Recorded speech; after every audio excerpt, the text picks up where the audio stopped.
बहुत धन्यवाद अध्यक्ष महोदय। आपने मुझे इस जम्मू कश्मीर से रिलेटेड दो बिल पे जो बोलने का मौका दिया। मैं पूरे जम्मू कश्मीर वासियों और साथ ही साथ पूरे देशवासियों की ओर से माननीय प्रधानमंत्री, लद्दाख भी देश में ही आता है दादाजी, शायद आपको नहीं पता है, माननीय प्रधानमंत्री जी को आभार व्यक्त करना चाहूंगा।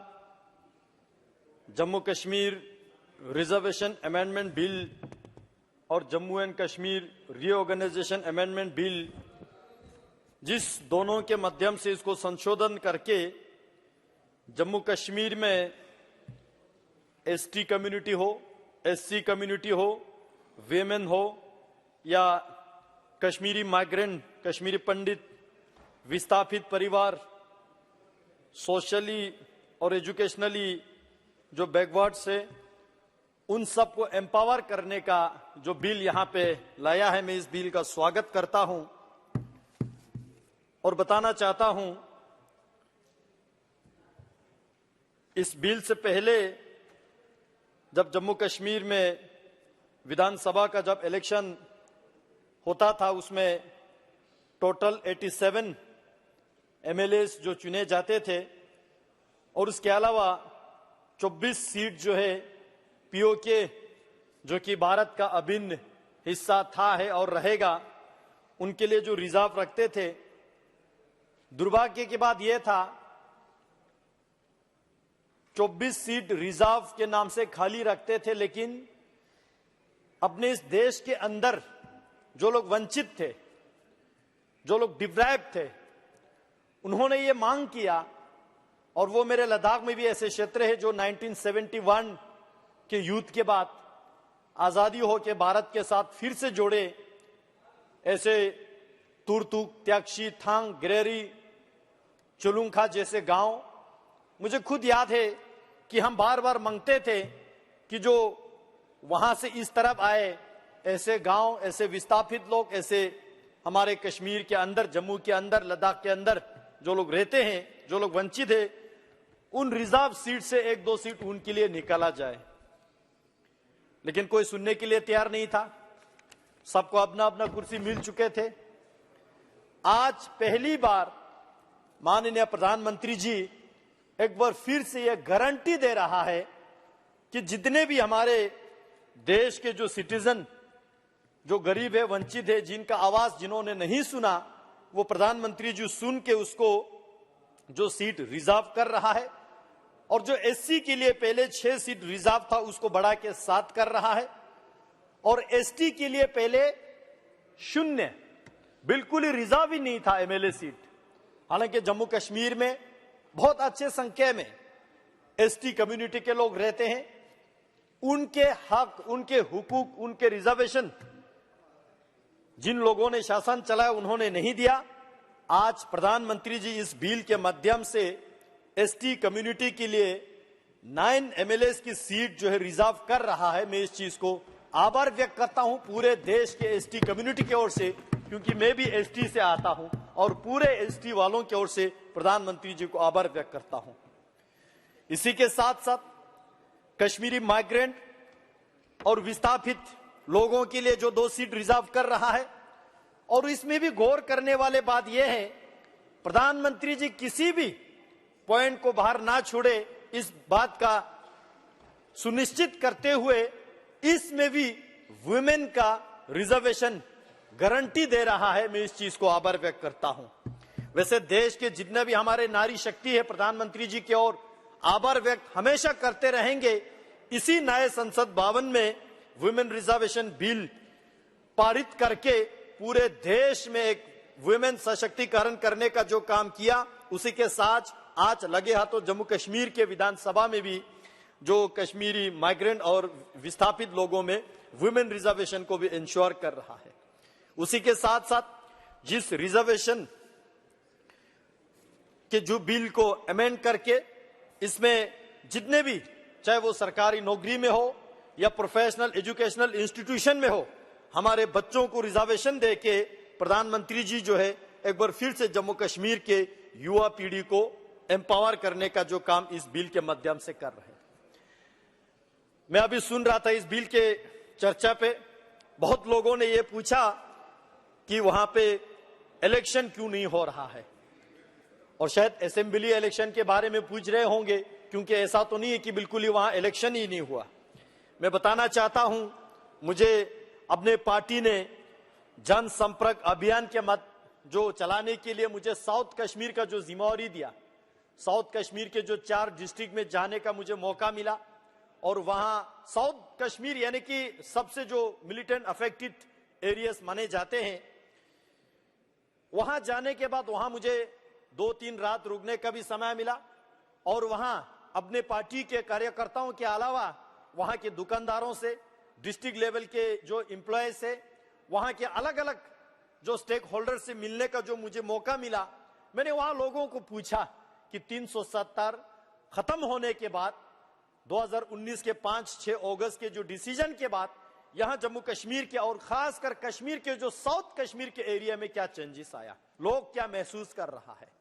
और मैंने ये भी पूछा कि यहां पे असेंबली इलेक्शन जल्दी होना चाहिए या देर से होना चाहिए।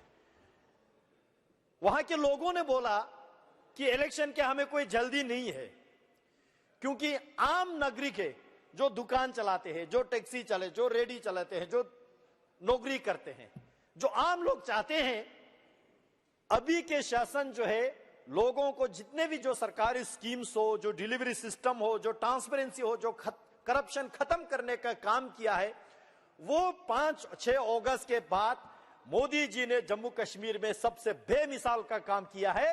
इसलिए वहां के आम नागरिक बता रहा है कि उनको असेंबली के इलेक्शन के कोई जल्दी नहीं है। हम समझते हैं जिन लोगों को अभी कुर्सी नहीं मिला है वो थोड़ा चिल्लाएंगे, लेकिन कुर्सी मिलने के बाद क्या करेंगे? हम भी तो जम्मू कश्मीर के रहने वाले थे, हमने भी तो जम्मू कश्मीर के सरकार को झेला। वहां चाहे डिस्ट्रिक्ट कार्डर का जो एम्प्लॉयमेंट लेना हो, या किसी मुलाजिम का ट्रांसफर करना हो, या किसी को आवास योजना में घर दिलाना हो, मैं बता सकता हूं सदन में करप्शन के अलावा कोई काम होता ही नहीं था।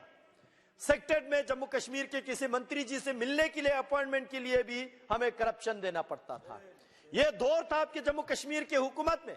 लेकिन आज प्रधानमंत्री मोदी जी ने 370 धारा हटाने के बाद वहां जम्मू कश्मीर में जो मैकेनिज्म, चाहे वो इन्वेस्टमेंट के बाद यहां पे हुआ, एम्प्लॉयमेंट का हुआ, पीस मेंटेन करने का हो, सिक्योरिटी के दृष्टि से हो, टूरिज्म के दृष्टि से हो, हर सेक्टर में जो है एक बेमिसाल का काम प्रधानमंत्री जी ने किया। ये केवल मैं नहीं बोल रहा हूं, साउथ कश्मीर के रहने वाले जो है हमें चिल्ला चिल्ला के बताते हैं। मैं इस बात के हैरान हूं, जब साउथ कश्मीर गया, जाने से पहले एक डर होता था कि कश्मीर जाने से पहले, और खासकर साउथ कश्मीर जैसे इलाके जाने से पहले पता नहीं मन में क्या एक वहम सा छा जाते हैं कि जिंदा लौटे कि नहीं लौटे। लेकिन उस दिन मैंने वहां देखा, आज ये बयान वहां के साउथ कश्मीर वाले भी सुन रहे होंगे, और वो लोग भी इस बात का इंडोर्स करेंगे। पहले जिस जगह पे गोला बारूद बंदूक के जो शूटिंग चलते थे, आज वहां पे मूवी फिल्म शूटिंग चल रहा है। पहले जो वहां महीना साल साल कर्फ्यू चलते थे, दफा 144 लगा के बंद रखते थे, आज वही दुकानदार बोल रहा है कि पिछले 1-1.5 साल से उनके दुकान एक दिन एक रात भी बंद करना नहीं पड़े, बल्कि रात के 11 बजे तक जो है वहां की दुकानें खुले रहते हैं। जो school, educational institution, professional colleges महीना बंद रहते थे, आज वहां के स्टूडेंट्स बता रहे हैं कि वहां के स्कूल एक दिन भी डिस्टर्ब नहीं होता है, और कश्मीर के जो छोटे छोटे बच्चों को तालीम हासिल करते हैं, कोई तालीम से महरूम नहीं रखते हैं। इसका श्रेय प्रधानमंत्री मोदी जी को जाता है। जम्मू कश्मीर टूरिज्म के अलावा सेफ्रून के नाम से जाने जाते हैं, एप्पल के लिए जाने जाते हैं। आज वही सेफ्रून के जो खेती करते हैं, वही एप्पल के जो खेती करते हैं, आज पूरे एक्सपोर्ट इंपोर्ट से लेके अच्छे रोजगार वहां के लोग कमा रहे हैं। मैं बताना चाहता हूं इलेक्शन के बारे में। लोग कहते हैं कि इलेक्शन, यहां हमारे जम्मू कश्मीर के जो पूर्व मुख्यमंत्री फारूक साहब बैठे हैं, बड़े आदर के साथ, रिस्पेक्ट के साथ, सम्मान के साथ मैं जानना चाहता हूं, मैं पूछना चाहता हूं, आपकी जिंदगी में कितने इलेक्शन आपने देखे? और कोई ऐसा इलेक्शन आप बताइए सदन में जो कि बिना बंदूक के कोई इलेक्शन हो, जिना फायरिंग की हो, बिना दफा 144 के कहीं पे कोई इलेक्शन हुआ है क्या? मैं बताना चाहता हूं, जम्मू कश्मीर में इलेक्शन से ज्यादा पीस, लोगों के सिक्योरिटी की जरूरत है। जान है तो जहान है। प्रधानमंत्री मोदी जी ने कहा था, जान है तो जहान है।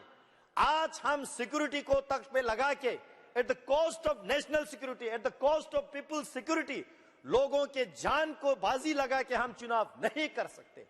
यह मैं अपना ओपिनियन बता रहा हूं। और ऐसा भी नहीं कि कोई इलेक्शन नहीं हुआ।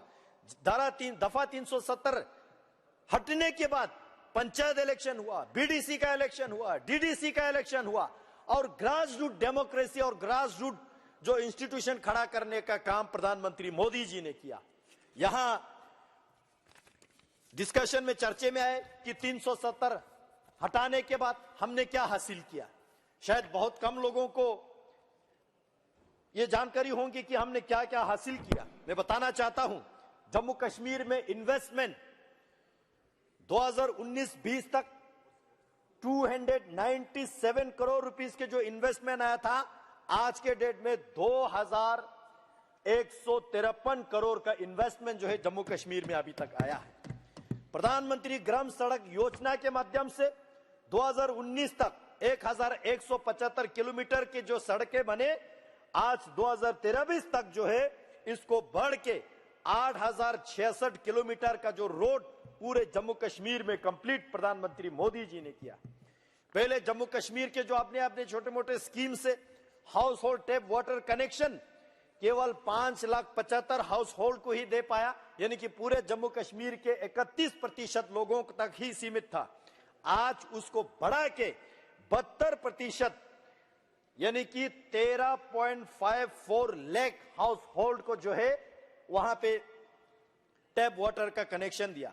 जल जीवन मिशन 2019 से पहले जल जीवन मिशन का जो काम हुआ वो anganwadi, hospital, school, government institution, public institution के लिए केवल 20% ही अचीव कर पाए। 370 दरा हटने के बाद ऐसे धराताल पे काम चला। आज पूरे जम्मू कश्मीर में जल जीवन मिशन जो है, आंगनवाड़ी, हॉस्पिटल, ऐसे पब्लिक गवर्नमेंट इंस्टीट्यूशन का जो 100% कवरेज है। गवर्नमेंट डिग्री कॉलेज 370 हटाने से पहले 94 ही था। आज जम्मू कश्मीर में 147 गवर्नमेंट कॉलेजेस जो है वहां पे फंक्शनल है। इंजीनियरिंग कॉलेज केवल 2 ही था जम्मू और कश्मीर में, आज 4 इंजीनियरिंग कॉलेज वहां पे जो है बन रहा है और उसमें से 3 फंक्शनल है। IIT, IIM, AIIMS Jammu, AIIMS Srinagar पहले था ही नहीं। आज इतिहास में पहली बार प्रधानमंत्री मोदी जी ने जम्मू कश्मीर को ये सारे उपहार दिया। स्मार्ट सिटी मिशन 2019 से पहले जम्मू कश्मीर में केवल 47 था, आज 173 स्मार्ट सिटी मिशन जम्मू में और श्रीनगर में जो है बन रहा है। प्रधानमंत्री आवास योजना ग्रामीण, क्योंकि गरीब की सरकार, हमेशा कहते हैं प्रधानमंत्री जी गरीब का चिंता करते हैं, गरीब कल्याण योजना चलाते हैं, गरीब को सर से आगे रखते हैं। अंतिम पंक्ति में जो व्यक्ति खड़ा है उसको सबसे पहले सरकारी बेनिफिट पहुंचाते हैं। प्रधानमंत्री आवास योजना जो ग्रामीण में 2019 तक जो है 20,216 घर कंप्लीट हुए थे, आज 2022 में 1,28,135 लोगों को आवास योजना के तहत ग्रामीण में घर मिल चुके हैं।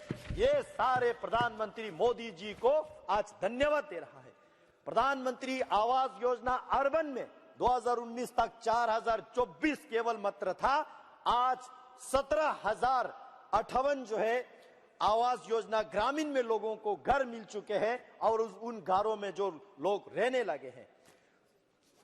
ओडीएफ पहले जम्मू कश्मीर में केवल 57% है, आज 100% जो है ओडीएफ जम्मू कश्मीर में अचीव हुआ है। ई बास इसका कंसेप्ट ही नहीं था। मैं तो आभार व्यक्त करना चाहूंगा लद्दाख के प्रति। प्रधानमंत्री जी यहां पे बोलते समय कार्बन न्यूट्रल लद्दाख का जो विजन प्रधानमंत्री जी दिया, उसी विजन के तहत जम्मू कश्मीर में ई बासिस पहले होते ही नहीं थे।